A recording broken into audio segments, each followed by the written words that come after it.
Kali ini, Bima mengajakku mengunjungi Lodoyo yang dikenal sebagai kotanya para seniman di Blitar. Hari ini akan diadakan festival tahunan yang dinamakan Siraman Gong Kiai Pradah, yang juga bertepatan dengan peringatan kelahiran Muhammad, seorang nabi besar umat Islam. Pat, kamu pasti pengen tahu kan kenapa kok gong ini istimewa? Dan pasti juga pengen tahu sejarah seperti apa. Jadi dulu ceritanya Pangeran Prabu pada zaman dahulu, sekitar 2 abad silam, Raja Kartasura Pakubuwana I menghukum anaknya yang bernama Sunan Amangkuratmas, atau lebih dikenal dengan nama Pangeran Prabu, dengan cara mengasingkannya ke Blitar. Di Lodoyo inilah Pangeran Prabu menetap dan membangun peradabannya. Tibalah saatnya suatu hari Pangeran Prabu akan kembali ke Kartasura.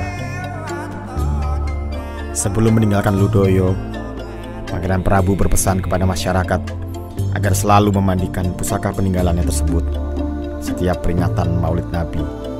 Pangeran Prabu meninggalkan pusaka berupa sebuah gong untuk masyarakat Lodoyo. Dan di tempat lain, yaitu Desa Kebonsari, meninggalkan beberapa wayang kerucil dan gamelan.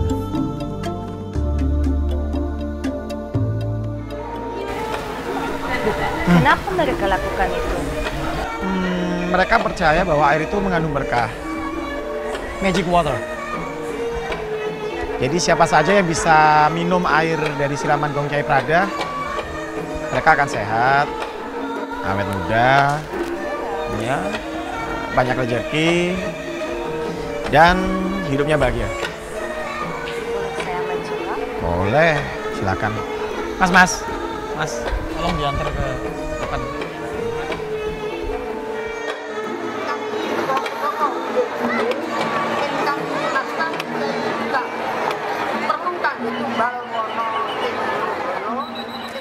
Wah, saya juga mau merasakan sensasi dari percikan air Gong Kiai Pradah.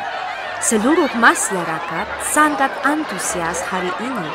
Lantas, benarkah air Gong Kiai Pradah memang benar-benar membawa berkah?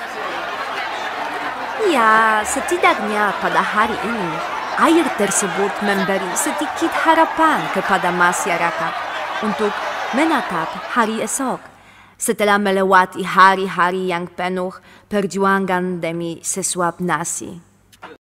Bepergian ke tempat yang jauh tidak akan lengkap rasanya jika tidak membawa kenang-kenangan yang bisa aku bawa ke kampung halamanku, Polandia.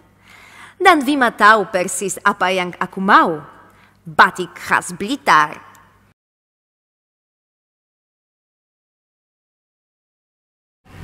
Mas, ini Patricia pengen tahu tentang batik itu. Oke, Patricia. Sedikit saya jelaskan, batik tutur ini adalah warisan nenek moyang kami, asli Blitar ya. Dia dibuat pada tahun 1902. Itu benar 1902? Ya, betul. Sejak saat itu batik ini dibawa ke Belanda dan baru bisa dipulangkan pada tahun 2012. Jadi arti dari nama batik tutur itu apa? Oke, batik tutur itu sendiri adalah batik yang bercerita, dan batik ini yang memberi judul adalah Mas Bima. Dan ini salah satu contoh dari judul batik Cinde Gading. Nanti bisa saya uraikan bagaimana dan apa Cinde Gading itu. Wah, menarik sekali. Dan ternyata ada banyak variasi dari batik tutur. Betul, Mbak Patricia. Sebetulnya gambar ini menyimbolkan suatu hal. Contohnya ada simbol macan. Ini menyimbolkan pejabat atau petinggi saat itu. Secara psikologis mereka yang sangat adigang-adigung itu merasa berkuasa sendiri. Dan sebetulnya ini sudah banyak desain, ada 16 desain kurang lebih itu ya. Dan motif utamanya binatang ya? Ya. Ada yang bilang kalau gambar harimau itu ada hubungannya sama tradisi rampokan macan. Rampokan apa? Rampokan macan, tradisi membantai harimau di masa lalu. Bagaimana ceritanya? Besok aja aku bawa kamu ke sana. Sekarang kamu cari oleh-oleh batik dulu aja. Oh iya, saya lupa ada oleh untuk Patricia. Iya, Dino, sini.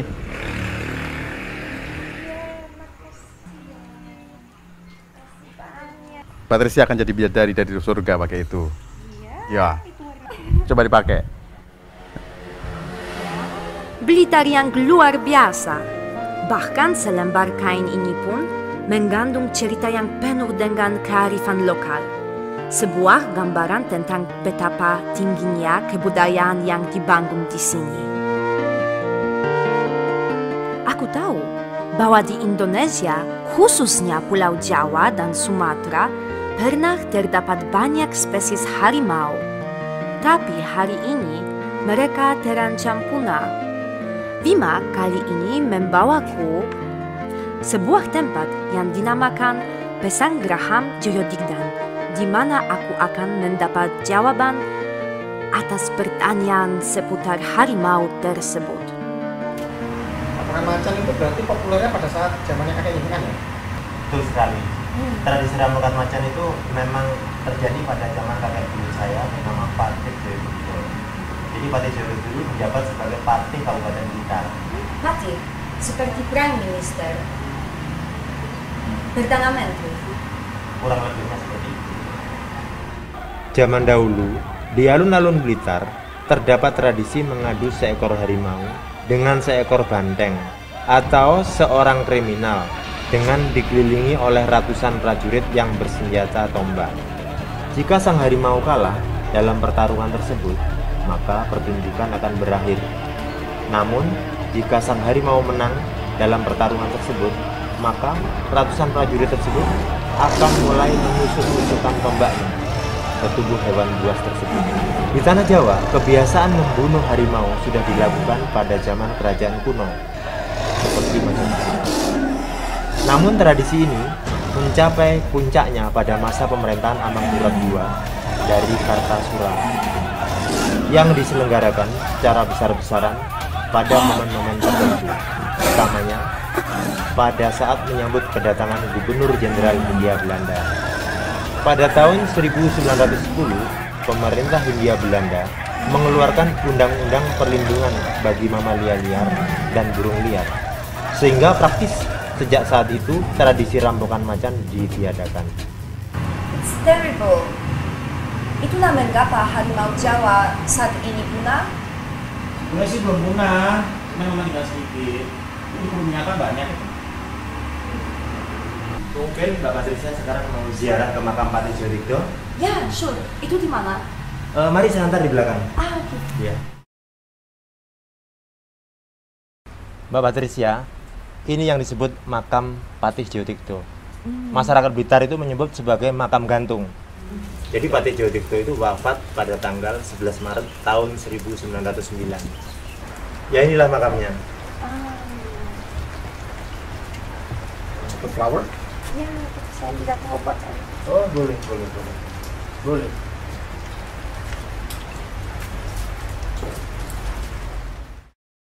Sekarang saya mau ajak kamu ke makam salah satu tokoh penting di Blitar. Berapa banyak orang penting yang dimakamkan di Blitar? Banyak. Dan masih akan terus bertambah di masa yang akan datang. Tapi yang satu ini kamu wajib tahu.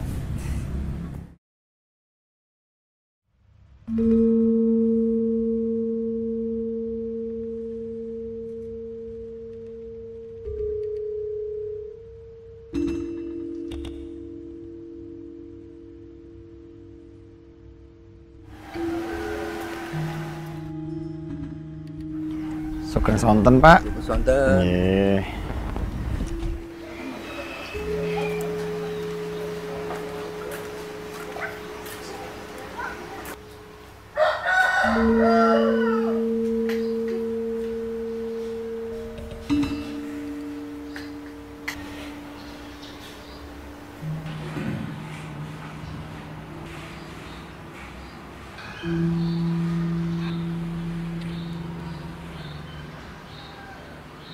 Jadi Kanjeng Arya Blitar itu nama aslinya Raden Nilaswarna, dan beliau adalah putra dari Pakubuwono I, Raja Kartasura. Pada saat itu beliau memilih untuk meninggalkan keraton dan berkelana ke timur sampai di tempat yang kita kenal sekarang dengan nama Blitar. Nah, di situ beliau mulai membangun peradaban. Dan sejak saat itu, beliau dikenal dengan nama Aryo Blitar. Kisah seputar Aryo Blitar ini memang tidak bisa lepas dari unsur-unsur legenda dan mitos yang diceritakan secara turun-temurun. Yang cukup terkenal adalah kisah percintaannya dengan Dewi Rayung Wulan. Ketika sang permaisuri hamil, beliau mengidam ikan bader bangga sisi kencana dan meminta kepada suaminya untuk mencarikan ikan tersebut. Karena rasa cintanya kepada sang istri, Aryo Blitar menyanggupi permintaannya. Namun berita ini didengar oleh Ki Ageng Sengguruh, sang patih yang diceritakan memiliki watak licik. Dengan kelicikannya, sang patih membuat perangkap dan mengatakan kepada sang adipati bahwa ikan tersebut ada di telaga Gedung Gayaran. Aryo Blitar dengan bersukacita menyelam telaga, namun malang karena terkena perangkap, pada akhirnya beliau tenggelam. Dewi Rayung Wulan sangat bersedih atas kematiannya dan segera mengungsi. Di dalam pengungsiannya itu, Dewi Rayung Wulan melahirkan anak yang dinamakan Joko Kandung. Kelak Joko Kandung di masa dewasanya kembali ke tanah Blitar dan membalaskan dendam atas kematian ayahandanya kepada Patih Sengguruh dan mengklaim kembali tahtanya. Satu lagi, sebuah cerita menarik yang bisa aku dapatkan dari bumi tempat persemayaman para raja. Mungkin jika ditulis sebuah buku khusus tentang sejarah dan legenda Blitar, akan menjadi sebuah buku yang menarik dan juga tebal. Tidak lama lagi, aku akan meninggalkan Blitar yang kucintai. Banyak pengalaman dan pembelajaran berharga yang aku dapatkan di sini. Bahwa Indonesia ternyata memang sebuah peradaban besar yang sedang terlupakan. Semua pengalaman berharga ini akan aku bukukan segera, agar semua tahu betapa bangganya aku menjadi seorang cucu keturunan Blitar, bumi tempat persemayaman para raja. Saat ini, aku sangat senang karena Vima akan mempertemukanku dengan orang nomor 1 di Blitar, yaitu Bupati. Mungkin aku memang orang Polandia paling beruntung yang pernah datang ke Blitar. Patricia, Bapak Bupati Blitar. Selamat datang Pak Patricia di Pendopo Kabupaten Blitar. Apa kabar? Baik-baik saja, terima kasih. Saya merasa hidup kembali dengan mengetahui asal-usul kakek saya. Dan ternyata kakek saya berasal dari tempat yang luar biasa, yang punya banyak peninggalan sejarah. Dan saya pikir Blitar ini bisa lebih dikenal oleh turis mancanegara. Jadi orang luar negeri bukan cuma tahu Bali atau Jakarta saja, tapi seharusnya Blitar juga. Iya. Memang Blitar ini sedang giat-giatnya untuk menggali potensi-potensi budaya dan kesenian. Jadi pemerintah Kabupaten Blitar ini sangat berupaya keras supaya generasi muda itu bisa mengenal budaya, mengenal seni khususnya di Blitar ini. Nah, saya juga mengucapkan terima kasih kepada Dewan Kesenian Kabupaten Blitar yang juga sangat membantu sehingga potensi-potensi wisata, potensi seni yang ada di Blitar ini bisa terlihat dengan baik. Ya, saya juga terima kasih ya sama Patrice, sudah jauh-jauh dari Eropa datang ke Blitar. Jadi saya nanti bisa cerita kepada itu masyarakat, pada generasi muda. Dari Eropa saja jauh-jauh datang untuk mengenal budaya, masa dari kita tidak, gitu kan ya? Tapi saya kan tidak 100% Eropa. Kulo kaget yang Blitar juga Bapak.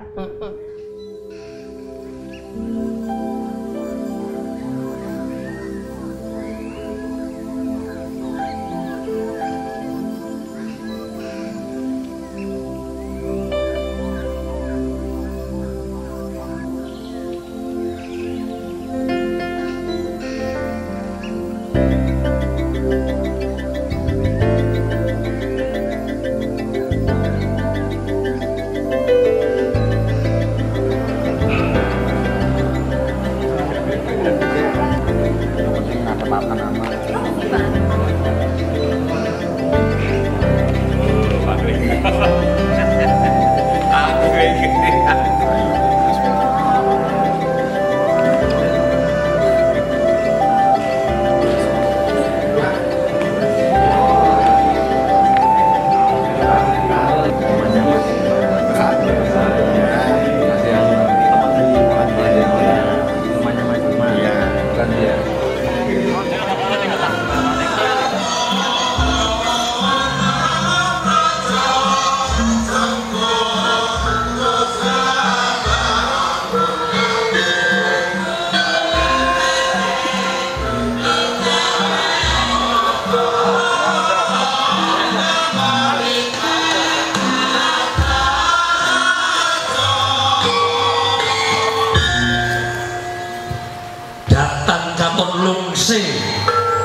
gambar pineta kang binaya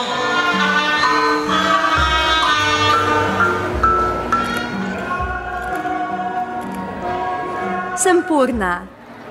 Tidak pernah terbayangkan olehku sebelumnya bahwa aku bisa duduk di sini sebagai tamu kehormatan dengan berbusana kebaya ala orang Jawa. 5 Agustus, hari jadi Kabupaten Blitar, yang ditetapkan berdasarkan penggalian dari prasasti dan teks-teks kuno bahwa Blitar berdiri pada 5 Agustus 1324 pada masa pemerintahan Prabu Jayanegara dari Majapahit.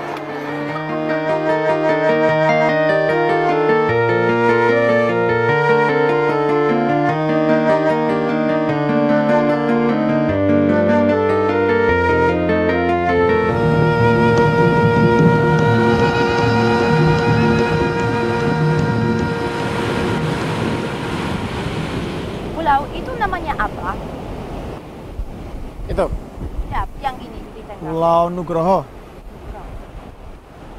Kenapa? Apa artinya? Bupati Blitar, Heri Nugroho. Beliau yang kasih nama pulau itu. Oke. Jadi pulau yang ini kecil itu namanya Patricia. Dan itu bisa terima. Ah, ya. Air laut warnanya apa? Biru. Bentar ya.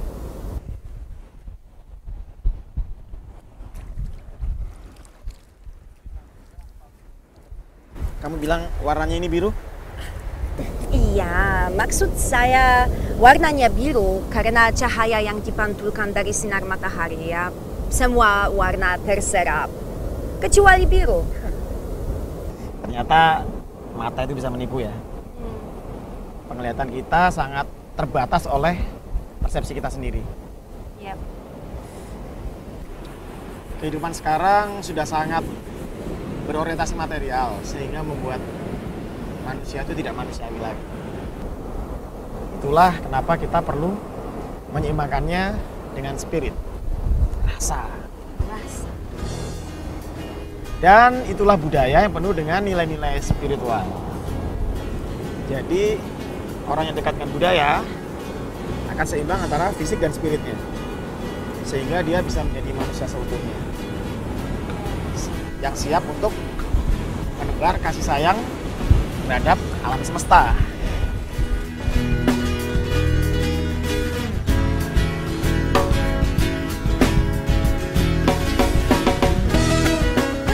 Bima, terima kasih. Thank you for everything.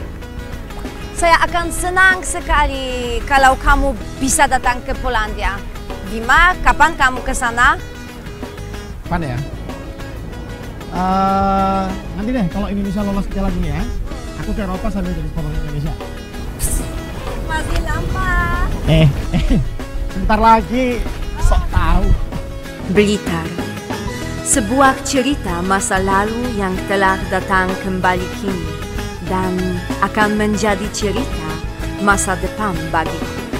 Akan datang suatu hari ketika aku bisa melihatmu menjadi pusat kebudayaan di Indonesia. Aku akan merindukanmu.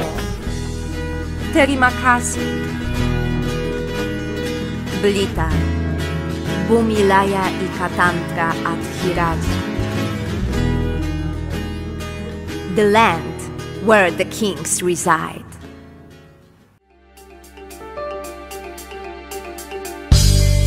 Di sini ku dilahirkan, negeri penuh keajaiban, untuk sejarah kejayaan Nusantara. Berjuta dongeng legenda, cermin kearifan bangsa.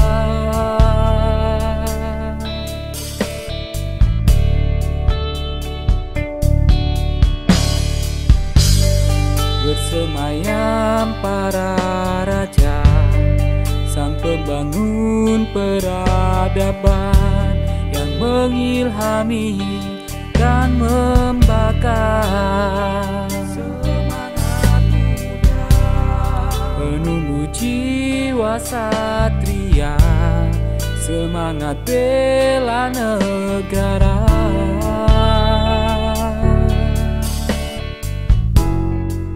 Pusara para